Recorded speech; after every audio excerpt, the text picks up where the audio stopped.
नमस्कार। News click में आप लोगों का स्वागत है।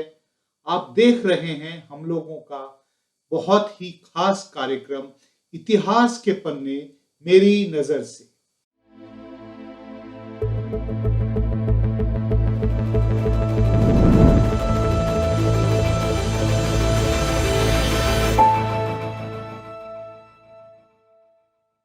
अभी पिछले दिनों सुप्रीम कोर्ट में एक अजीब सी याचिका दायर की गई। ये एपिसोड विचित्र दो कारणों से है।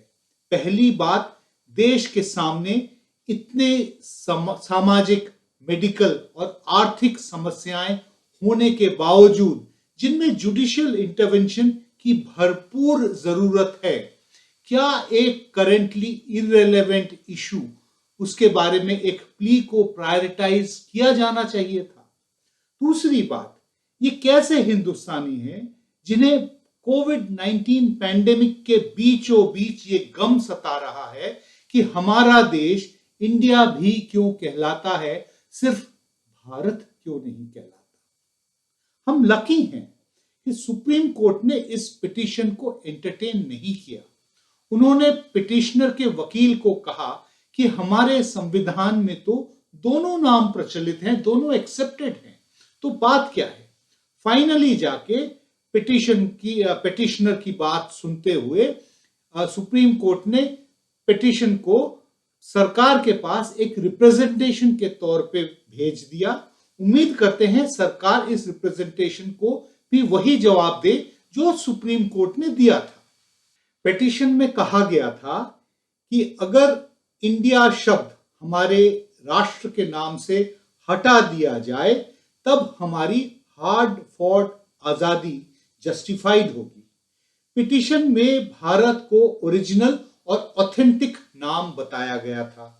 और तो और, अगर हमारे देश को सिर्फ भारत कहा जाए then it will instil a sense of pride and confidence in our nationality. कुछ सवाल उठते हैं इस पिटीशन से। पहला सवाल मेरा, क्या ये पिटीशन हमारे देश में काफी समय से चलती आ रही पॉलिटिक्स ऑफ रीनेमिंग को मिरर करता है? हम सब जानते हैं कि 2014 के बाद दिल्ली के कई मशहूर सड़कों के नाम बदले गए थे। उसके बाद उत्तर प्रदेश के कई शहरों के नाम बदले गए थे। मुगल सराय दीनदयाल उपाध्याय नगर बन गया, इलाहाबाद प्रयागराज हो गया। लंबी लिस्ट अभी भी पेंडिंग है। अहमदाबाद को कर्णावती, हैदराबाद को भाग्यनगर और औरंगाबाद को संभाजी नगर बनाने की बात है। ऐसे हिंदुस्तान में कई दशकों से शहरों के नाम के फोनेटिक रीओरिएंटेशन हो रहे हैं। बॉम्बे जैसे मुंबई बन गया, कलकत्ता जैसे कोलकाता हो गया था, क्विलोन जो है कोल्लम बन गया था, और फिर पॉपुलर सेंटिमेंट को पैंडर करने के लिए मद्रास चेन्नई बन गया। ऐसे कई उदाहरण हमको मिलेंगे, लेकिन इंडिया शब्द से ऐतराज राजनीतिक है। दूसरा प्रश्न, क्या 2014 के बाद ही पॉलिटिक्स ऑफ रीनेमिंग की शुरुआत हुई थी या उससे पहले भी थी? इस सवाल का जवाब मैं देने के पहले एक आर्टिकल या एक लेख के बारे में करूंगा। यह आर्टिकल 24 जनवरी 1993 में ऑर्गेनाइजर पत्रिका में प्रकाशित हुआ था। यह पब्लिकेशन हम सब जानते हैं राष्ट्रीय स्वयंसेवक संघ का ऑफिशियल ऑर्गन है। यह आर्टिकल बाबरी मस्जिद के डेमोलिशन के ठीक 6 सप्ताह के बाद लिखा गया था। इसके लेखक एक वरिष्ठ पत्रकार थे जो आरएसएस के सिंपैथाइजर थे। बाद में जाके वो बीजेपी के नेशनल एग्जीक्यूटिव के मेंबर रहे और उन्होंने बीजेपी की आर्थिक नीतियों को फाइनलाइज और डायरेक्शन देने में काफी उनका रोल रहा। उन्होंने लिखा था, बाबरी मस्जिद ध्वस्त करने के बाद और उनके हिसाब से ऐतिहासिक कलंक को मिटा देने के बाद क्या कुछ और किया जा सकता है राष्ट्रीय गौरव को एनहांस करने के लिए। उन्होंने लिखा कि सबसे पहले हमारे देश का नया नाम होना चाहिए, क्योंकि India is not an Indian word, it is an English word, it is also not a Hindu word. आगे लिखा उन्होंने कि हम लोगों को फॉरेनर्स के साथ आइडेंटिफाई करने की कोई आवश्यकता नहीं है। तब उन्होंने एक सवाल उठाया था कि क्या होना चाहिए हमारे देश का नया नाम। कॉन्वर्सेशनल स्टाइल में उन्होंने ये आर्टिकल लिखा था कि जैसे कि पाठकों के साथ बात कर रहे हैं। तो उन्होंने पूछा कि आप लोग कहेंगे कि शायद भारत नाम हो इस राष्ट्र का, तो मैं कहूंगा कि नहीं, भारत ठीक नहीं है। क्योंकि अगर राष्ट्र का नाम भारत है तो हम लोगों की नेशनैलिटी या तो भारतीय या फिर भारतीय होगा, जो कि ऑलरेडी कई लोगों की का सरनेम है हमारे देश में, तो ये सही नहीं होगा। हमें चाहिए, उन्होंने लिखा था, वन पक्का भारतीय word to describe ourselves and our country. आगे लिखा, बहुत लोग हिंदुस्तान सजेस्ट करेंगे, क्योंकि इस नाम पर भी चर्चा थी कॉन्स्टिट्यूएंट असेंबली के डिबेट्स पर जब नाम को फाइनलाइज किया गया था। परंतु उनके हिसाब से भी हिंदुस्तान नाम सही नहीं था। ऐसा क्यों? Because there are too many stans around, they are all having an Islamic orientation, not Indian, not Hindu connection. And then what would be the nationality of a person who is a resident of Hindustan? A Hindustani, just like classical Hindustani music? No, I would rather have a term with a pure Hindu word.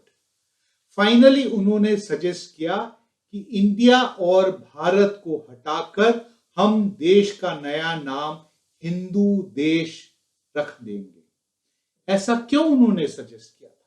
उन्होंने लिखा था कि if India is renamed as Hindu desh, the nationality of citizens would be Hindu and this will solve many problems. Since everybody will be a Hindu, there can be no minorities. For it is absurd to think that in Hindu Desh there can be a Hindu majority and a Hindu minority, because everyone is a Hindu. मेरा तीसरा प्रश्न, India that is Bharat, हमारे संविधान के article 1 clause 1, ये कैसे आया? हमारे देश का नामकरण 17-18 सितंबर 1949 को हुआ था, जब कॉन्स्टिट्यूएंट असेंबली में हमारे राष्ट्र के नाम को फाइनलाइज किया गया था। कई सजेशंस थे, भारत, हिंदुस्तान, हिंद, भारत भूमि, भारतवर्ष। किसी ने यह भी सजेस्ट किया कि आर्टिकल 1 क्लॉज 1 को ऐसे लिखना चाहिए, Bharat known as India also in foreign countries। जैसे जैसे डिबेट आगे बढ़ी, किसी और ने सजेस्ट किया कि भारत दैट इज इंडिया। एक मेंबर का कहना था, भारत नाम को अगर हम सिर्फ रखेंगे, मतलब सिर्फ भारत होगा, तो we shall be able to give this country a form and to give back its lost soul. उल्लेखनीय है, जवाहरलाल नेहरू ने डिस्कवरी ऑफ इंडिया 1946 में पब्लिश किया था। इसमें उन्होंने भारत नाम को the old Sanskrit name derive from the mythical founders of the race कहा था। नेहरू जी के इस वाक्य का ऑपरेटिव माने मोस्ट इंपॉर्टेंट पार्ट था mythical founders of the race, यानी कि मिथिक संस्थापक। मतलब ये हमारे विश्वास की बात थी, इस बात का कोई हिस्टोरिकल एविडेंस नहीं है। इस बैकड्रॉप में सिर्फ भारत कैसे हो सकता था हमारे देश का नाम, लेकिन कंजर्वेटिव फोर्सेस से तब भी कॉम्प्रोमाइज किया गया था और हिंदुस्तान नाम, इसको भी जो प्रपोज किया गया था उस डिबेट में, उसको ड्रॉप कर दिया गया। फाइनली मेरा चौथा और आखिरी सवाल इस कार्यक्रम में, क्या India that is Bharat territorially इसी शेप में हमेशा से थी? अगर नहीं तो जो डोमिनेंट या रिप्रेजेंटेटिव पॉलिटिकल एंटिटी या स्टेट एग्जिस्ट करता था उसका नाम प्रोग्रेसिवली क्या हुआ करता था।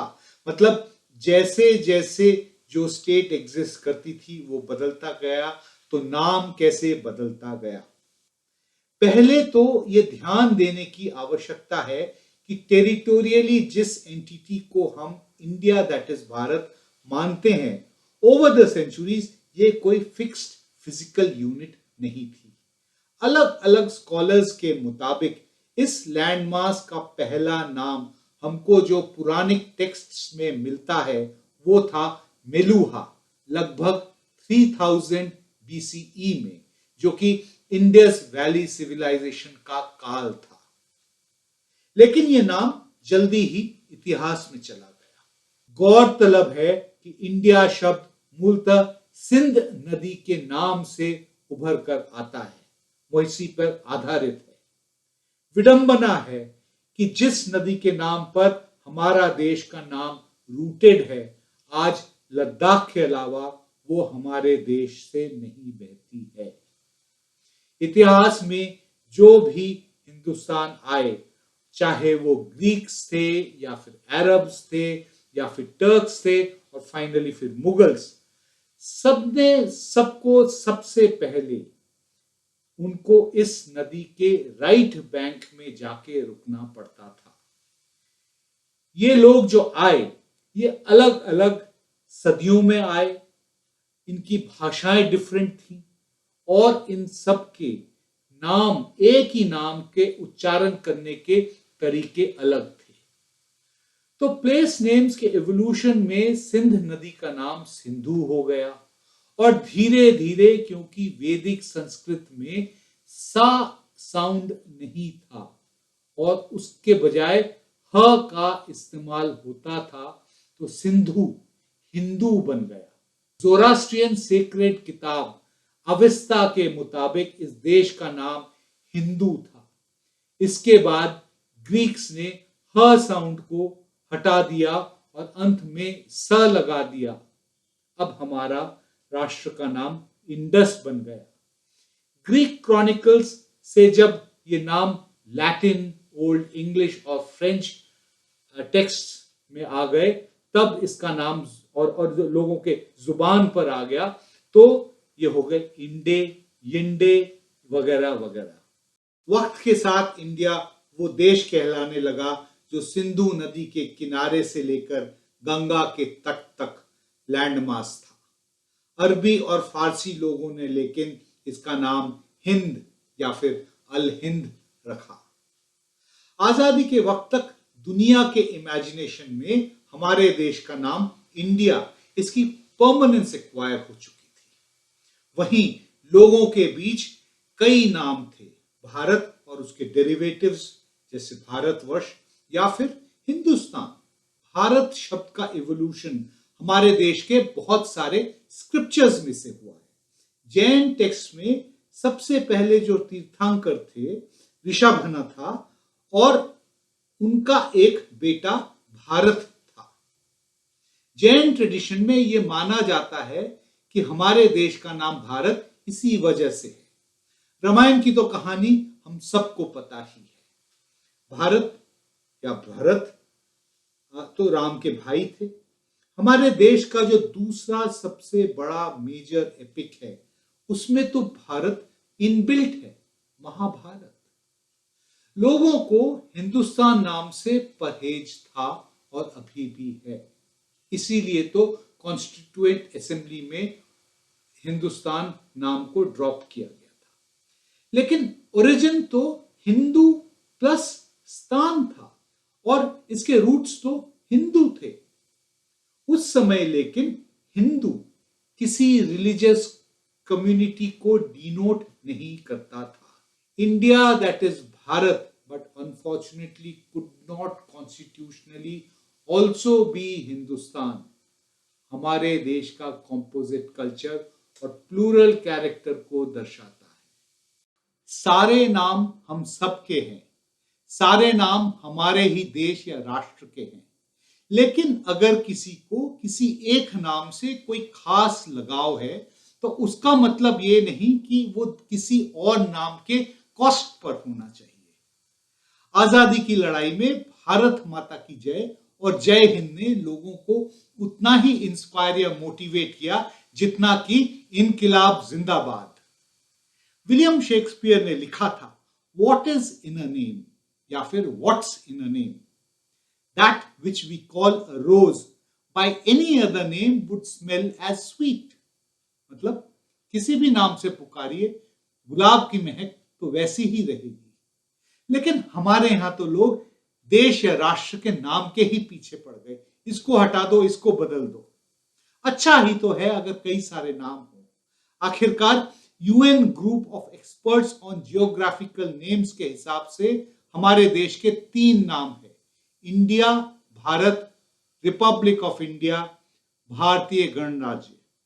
एक राष्ट्र कई नाम। उसी तरह से जैसे एक राष्ट्र कई संप्रदाय, कई कल्चर्स, कई भाषाएं, कई खाने पीने के तरीके, ये तो हम लोगों के लिए गर्व की बात होनी चाहिए। आप मानते हैं मेरी बात? नमस्कार।